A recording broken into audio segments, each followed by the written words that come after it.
Peru is one of the most beautiful and fascinating countries in the world. So it's not a surprise that the country is a dream destination for many travellers, young and old. The country of around 30 million people is located on the Pacific coast of South America and has borders with 5 other countries: Ecuador, Colombia, Brazil, Bolivia, and Chile. The country has something to offer everyone who visits. For eco-tourists, Peru's natural scenery is as varied as it is beautiful.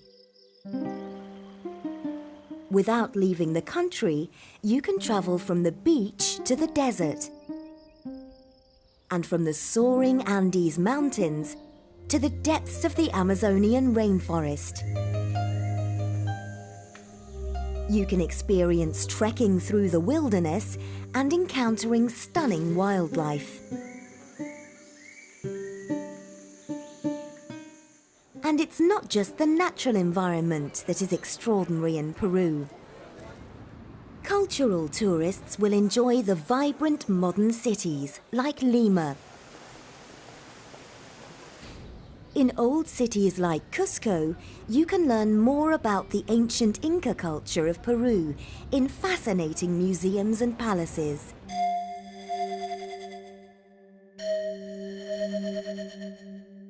And there's the chance to buy Peruvian handicrafts and art at one of the many markets.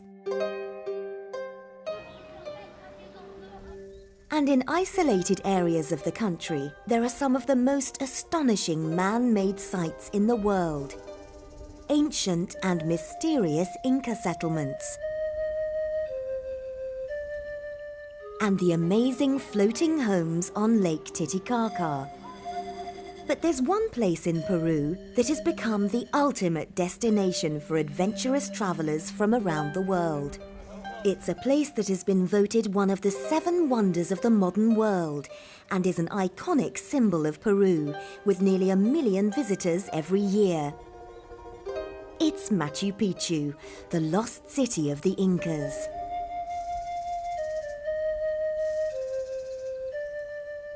Machu Picchu is located at 2,430 meters above sea level, in the mountains about 80 kilometers from the ancient Inca capital of Cusco.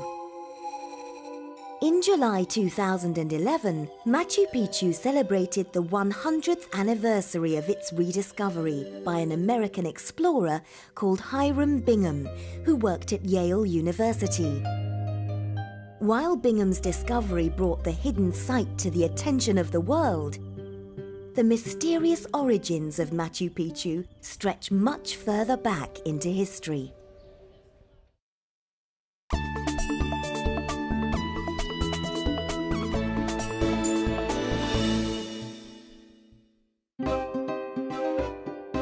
Explorer and writer Hugh Thompson has spent a lot of time in Peru exploring the Machu Picchu area. I first went to Peru almost 30 years ago, and I went because someone told me that there was a ruin near Machu Picchu which had been found once and then lost. And it was such a strange story, this idea of a mislaid ruin, that I thought I'd go and try and find it again with a group of friends. So I went off on my first expedition. I think one of the most extraordinary things about Machu Picchu, which is the greatest of all the Inca sites or ruins, is that we have only known about it for 100 years, which seems extraordinary if you think how important it is. If you compare that to the pyramids in Egypt or the other great ruins of the ancient world, it's incredible that Machu Picchu should have been lost, so to speak, for so long. Machu Picchu was described by Hiram Bingham as the lost city of the Incas. And we still know very little about this amazing place. We don't know exactly when Machu Picchu was built, because of course there's no written record, but we think around 1450 to 1470, some 50 years or so before the Spanish arrived in 1532. And then there's no record at all of Machu Picchu until 1911, when the American explorer Hiram Bingham discovered it. So what exactly was Machu Picchu? Was it really a city built in the mountains? We think that Machu Picchu was built as a winter estate for the Inca emperor Pachacuti and his court, so that they could escape from the winter cold of Cusco, their capital, which is much higher than Machu Picchu, and come down to the warmer climate for a few months in winter. Seeing the ruin today, it's almost impossible to imagine how it was lost for hundreds of years. But there's an unusual explanation. So with Machu Picchu, we think that when the emperor who built it, Pachacuti, died, it was then owned, so to speak, by his mummified body, and the next emperor had to build a different palace somewhere else. So Machu Picchu was forgotten, if you like, and lost. So how did Hiram Bingham rediscover Machu Picchu? Hiram Bingham was not an archaeologist himself. His great speciality was Spanish. He spoke Spanish well, and he used his knowledge of Peruvian books and Peruvian histories to give him clues as to where he might find Inca ruins. He started off down this valley from Cusco, down a road that had only just been opened, so most people hadn't travelled that way before, and he was very lucky. He was lucky because he bumped into a local farmer who said, "If you go up that hill, senor, you will see some very interesting ruins." In this case, it was a very steep hill that Bingham had to climb with the farmer to have a look. None of the rest of his expedition believed the farmer or went with him, so Bingham went up on his own and discovered Machu Picchu. Bingham returned to the site the following year. He explored the area and took many photographs that were published in newspapers and magazines around the world. Hiram Bingham wrote a great deal about Machu Picchu, but his most famous book is called Lost City of the Incas, and it's probably the one most people have heard of, and that phrase has almost entered the language. And he used the book to paint a very romantic picture of Machu Picchu, and maybe that's why so many people still want to go there today.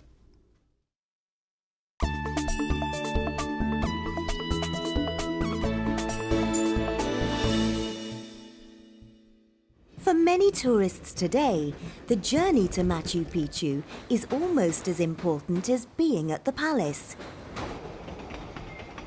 If you want to visit Machu Picchu today, you can either go the easy way, which is to take a train and then a bus up to the ruins, or you can do what the Incas themselves would have done, which is to take the Inca Trail. The Inca Trail is a route the Incas built themselves to travel from Cusco to Machu Picchu. The amazing high-altitude track takes 4 or 5 days for the modern visitor to walk. Walkers need to prepare well for the journey, or they can get into trouble. Because they are walking through forests and along narrow paths at high altitudes, the Inca Trail is not for the faint-hearted or unfit, and walkers need to plan their journey well in advance. The Peruvian authorities have restricted numbers on the Inca Trail to conserve it, so only about 500 people a day are allowed to be on the trail. It is a difficult route. You have to cross mountain passes of over 15,000 feet, so many suffer from altitude sickness, and it's physically extremely demanding. There's a great deal of up and down. So what advice would Hugh give walkers? The advice I'd give anyone who's considering walking the Inca Trail is that obviously you need to be fit. It's a tough route, but also you need to acclimatise to the altitude. You need to get used to the altitude for quite a few days before you begin the trail itself. The good news about doing the Inca Trail is that you usually have porters who are carrying all the heavy stuff for you, so that you yourself might just be carrying a small day pack. And you'll have a camp in the evening. It's often very comfortable and often very, very good food. While Machu Picchu is an amazing place to visit, for Peruvians it is much more than a tourist attraction. It's an icon, a symbol of their national identity, and provides a very clear link to their incredible Inca heritage. I think one of the reasons that so many people want to visit Machu Picchu, I mean, along with the pyramids, it's one of those must-see destinations, is that Machu Picchu, you feel when you go there that you're touching a completely different culture, a different way of thinking, a different way of life, one that's still quite mysterious, of course, and one that we don't fully understand.